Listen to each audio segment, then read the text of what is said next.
Welcome back to Autism Live. We are here with the wonderful, the fabulous Evelyn Kung. She is the clinical director for the Center for Autism and Related Disorders, and she's amazing. She's answering your questions in a general way. You can write into us right now on the live feature or on Facebook or YouTube. So I'm continuing on with a really interesting question because we're here, I may have mentioned this at the start of the show, this studio is in the headquarters, the world headquarters for the Center for Autism and Related Disorders. And so somebody is asking what are the autism related, and they put diseases, and I think we need to separate out the difference between disease and disorder. And then they're also asking for the name of the company that we interviewed a few weeks ago that works with corporations to get them to be more inclusive of disabled people. I'm going to meet with my work integration agent tomorrow, and I would like to show it to her then. Unfortunately, we've had like 5 different people that would fit that description. It might have been Meristem that we had on. It may have been Autism Works Now that we had on. I want to say that there were at least 2 other organizations that we had on that do exactly this. So if you can write me more information about what the person looked like or what they were wearing, I'll bet I can remember and give you more direction than that. But let's start with talking about the difference between disorder and disease.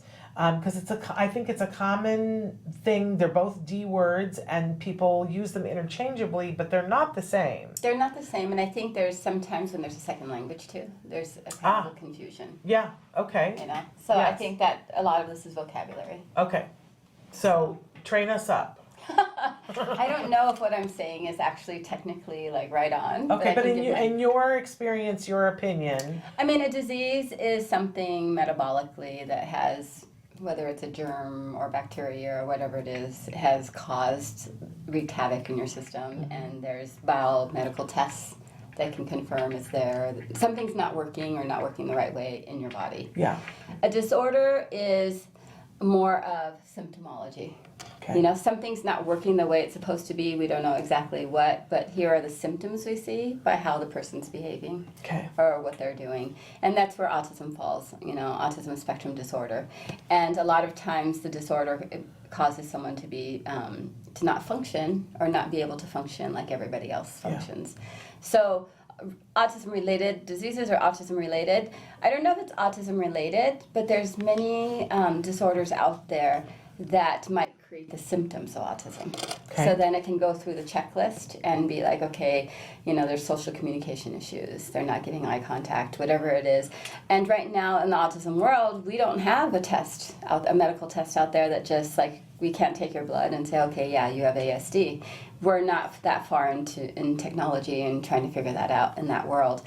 Right now, it's pure symptomology. If you meet these criteria in these 3 sections, then yes, you might be labeled with autism spectrum disorder, and then there's different severity levels depending how much it's impacting you and how it impacts your functioning, really. Mm-hmm. You know, is it mild, moderate, severe? You know, what is it that is really being measured at that point? And then it's been interesting for me because I've been in this field 25, 30 years now. And when there's diagnostic manuals that come up, and the DSM, the 4th version came out probably my 2nd year doing this. And then DSM-5, which was the next version, came out in 2013. Yeah. So that's 94 to 2013, and that's actually a really wide gap. And autism was one of the reasons it took so long, was because they were really trying to figure out, like, what is this? Yeah. And back in the manual that came out in 94, it was there's a category called pervasive developmental disorders. And autism fell under that, Rett's fell under that, childhood dysphonetic disorder fell under that. And then if you just had a little bit of autism but not fully, you got your PDD NOS, not otherwise specified. Right. Which you have some of the characteristics but not all the characteristics. Right. And it was interesting to me because when DSM-5 came out in 2013, I looked at it and technology had really come a long way. Yeah. Because now with Rett's disorder, they actually found the genetic link. There we go. And even with child disintegrative disorder, they found some aspect. So there was all these, it was amazing, really. Yeah. You know, to be able to see, like, technology was able to map genes and be able to see, like, oh, here it is, it's on this chromosome. There's actually quite a few of, like, chromosome issues, more genetic-based where chromosomes, maybe portions of chromosomes are mutated or they've transferred differently. We have Angelman syndrome, Yes. Which is also a genetic chromosomal disorder, but the symptoms look a lot like autism. Yeah. The difference with those kids is the motor-based issues. Yes. So whenever we see those kids, there's difficulty a lot of times moving arms. When it's really severe, walking or standing is very difficult. Wow. Or maybe just like they're trying to grab something and they misgrab, like the accuracy of it. But there's a lot of more motor based. So like with Angelman's kids, I always say, okay, we have to warm up their motor first. Right. And before we can get them to interact with us, where they're choosing the right stimuli and things like that. So, but there's a wide range for those kids too, and that kind of matches with autism. But one thing interesting about Angelman's kids is I feel like they're very aware of you socially. Like I think they understand, but because they have all those motor-based issues, communication is hard. Wow. And movement is hard, and there's just like all these other things. But I always say, like, they look, and you have to look at them, and they just look at you, and they're just like, I'm like, they get what I just said. Yes. Like you can tell just by their facial expression sometimes how they respond after. Yeah. But they meet all the criteria for ASD. Interesting. Because they have social communication issues. They Yes. have a lot of like the sensory issues. They have a lot of rigidity, routine based, and so a lot of times you might have autism spectrum disorder, but there's a medical reason for it. And then with a new diagnosis of autism in 2013, you could actually write that out. Interesting. You can say yes, you have ASD, but the reason is like this genetic, whatever the condition is. And even though we now are able to look, and they've been saying for a long time, it's not just autism, it's autisms. Even with autism, there, and CARD has been very instrumental in beginning to phenotype and go, okay, there's this grouping of autism that looks like this.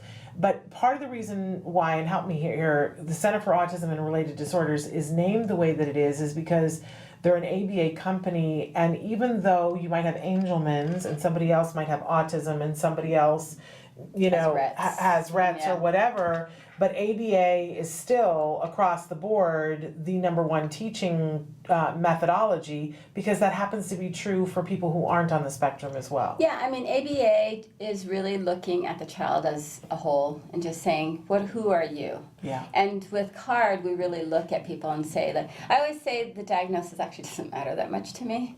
It's, let me see what your excesses are, let me see what your deficits are. And by looking at your deficits, what you're not getting, and by looking at your behaviors and what are the things that you're doing too much of, like how can I address those issues? Yeah. Because they all have functions. Yeah. They all are. You're doing things for a really specific reason, and if we can figure out, what that reason is, then we can teach it. Yeah. And because ABA, the science of ABA, is breaking things into small pieces and then chaining them together. If you have any type of learning issue, at least this is the way I feel, is any learning issue, I can probably use ABA to try to teach you how to chain it together. Yeah. Break it into its simplest component, two simple components, chain it together and say, okay, now this is how you're doing it, and I'm going to give you a reinforcer so that you want to do this thing that might not make sense for you at that moment. But eventually will. Yeah, eventually they start to care see, about it. they care about it, they like it. I always say on the show that the thing I hate to do the most is to teach play to our kids with autism as a therapist, because if you have a social disorder or just lack of social understanding, if I'm throwing a ball at you, why? Right. It's the social interaction that usually makes a typical kid want to do it better. Right. The idea of competition, can I get better at something? Right. But when you're teaching a child that doesn't have that understanding yet, it's just a task you're doing that doesn't make sense. Right. So that initial teaching play always aggravates me as a therapist. I used to be like, oh, we're doing this again, okay. But then I would get reinforced because at a certain point they would start to like some of these toys. Right. They would like some of those play, and it becomes a reinforcer for them to go play when you could say, oh, last year it was such a struggle to make you shoot a ball in a basketball. Right. And see, what's weird for me is that with anyone other than my child, that's my favorite thing. Is teaching a child. I even love, it's why we do the toy guide. I love taking a toy that everybody looks at and goes, okay, that's a toy, and showing a parent, this is how you make this toy reinforcing. See, I like that aspect of it. Yeah. I love that aspect of it. But it's that just initial when you first start teaching the kids to play and they hate it. Yeah, well, I think that's why I'm not good with teaching my child, because with other children, I think a lot of times, like if I meet a child that's on the spectrum, they've had a little bit of therapy, so I can jump in and I've bypassed that spot. And with my child, I hadn't for a long time bypassed it. You know, now it's super fun, you know, to do anything with him, but I love, that's why we do the toy reviews, which I'm like obsessed with. I can't wait until we can, on November 1st. Oh no, I love toys now, and I love like getting, like, this would be great for this kid, and trying what matches. That is so much fun. But it was just like, the initial, like when they just look at you like, why are you making me do that? But see, as a mom, I was like that with every new program that we started. I was like, oh, please, you guys start it, and then I'll pick it up from there. Like just being able to be in the grocery store with him, because he would run in the grocery store. And the therapist went with us once, and it was like amazing, because they were like, okay, well, you're going to put your hand on the cart like this, and, you know, you're going to ride along with he walked beside me with his hand, and I was like, hand on the card? I never heard of that before. No, seriously, and they did it for him. If I had tried to teach him while I had my purse and everything, you know how that would have gone, right? But then every time we went to the store after that, I would say to him, remember, you got to put your hand on the cart, and he'd put his hand there, and away we would go, and I could get grocery shopping done. I always liked it. This is why we say, you know, get your team to work on something, and then you pick up the thread. It's easier. And this is what I actually tell all our behavior analysts. Like I always say, hey, if there's a kid that a parent's been asking me to follow just, you know, over years, when I see them, there's a bunch of kids that I see once a year.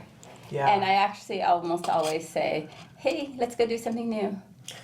Like what's, you know, like what does the parent want to do that they haven't been able to do? Right. Like, let's go to a new place and see how skills have generalized and what still needs to be taught. And it helps the family. It helps the parent do one more, go to one more location, get one more task done, or just enjoy them. And now everyone who's watching is like, how do I get Evelyn Kung to come and visit my child and teach something new? I always get your behavior analysts to do it. Generalization is part of what they do, so they should be doing it. And but that's my favorite thing. I'm like, I've seen enough therapy in the home or in the center. I'm like, let's go do something fun. Let's do something new. Amen to that. And some parents are like, oh, well, they don't want to because they're a little bit worried. It's a new situation. Well, let's keep it all safe. Let's make a good impression. Yes. If you're here to visit, right? And I'm like, no, we're going to something new. Yeah. You can choose whatever it is. Right. I'll be there at this time. and if they freak out, guess what? She can handle it. Yes. Okay, we're going to take a break, but before we do, I want to say to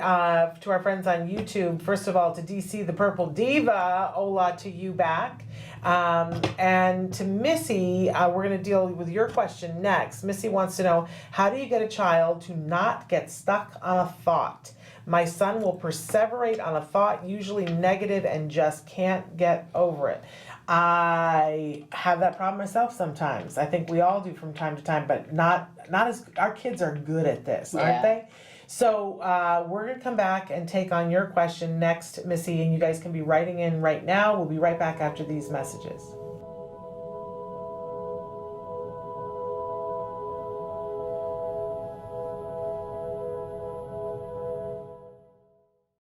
Hey, thanks for watching Autism Live. To subscribe, click here.